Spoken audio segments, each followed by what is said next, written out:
Are we going scuba diving? 20 million people have watched Salma roast my racing career. Today, I'm showing you the 8 tricks that actually keep me on track. Stick around because by the end, you'll see the one thing in racing that matters way more than the win.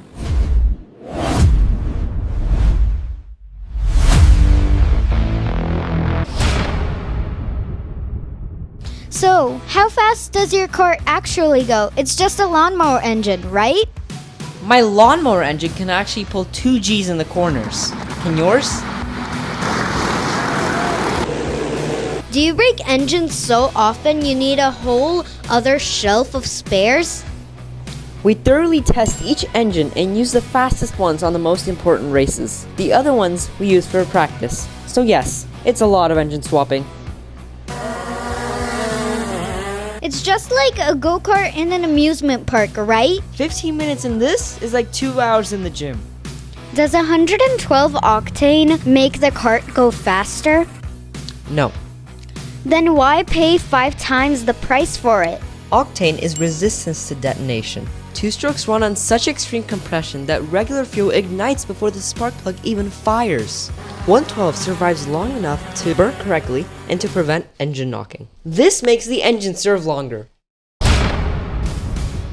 Why is the front of your kart so flimsy?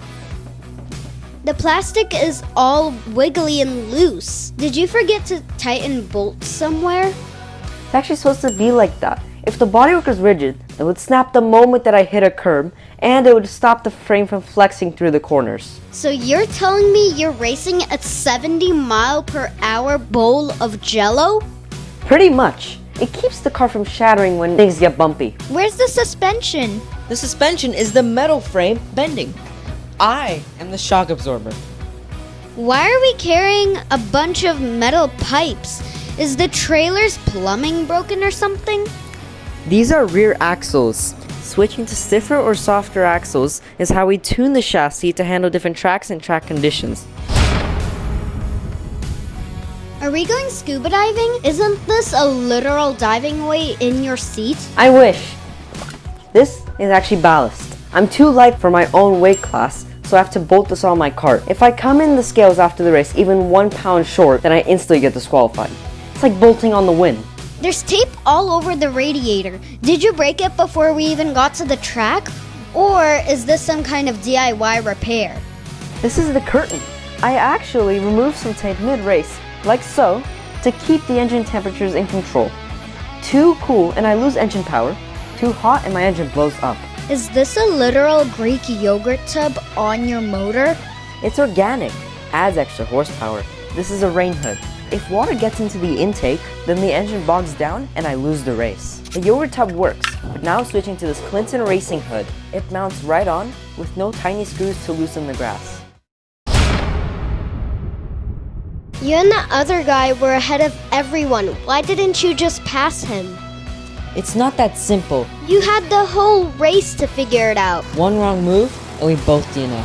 I had to pick, risk everything or race smart. So you let him win because you were being responsible? Yeah, basically. Mom's gonna be so proud. Her favorite word. I'm proud too, I guess. Salma asks if I'm letting people win. The truth is, winning is always the goal, but it's not the only goal. In racing, there are much bigger arcs than a single trophy. Safety, respect, and the trust you build in the paddock is what keeps you in the sport for the long haul. Developing the resilience to handle a setback takes way more work than tuning a chassis, but that's what actually makes you a racer. So yeah, I was okay with taking the P2, because I want to be back here next weekend, having fun while racing against the best drivers, and ready for Salma to roast me for another season.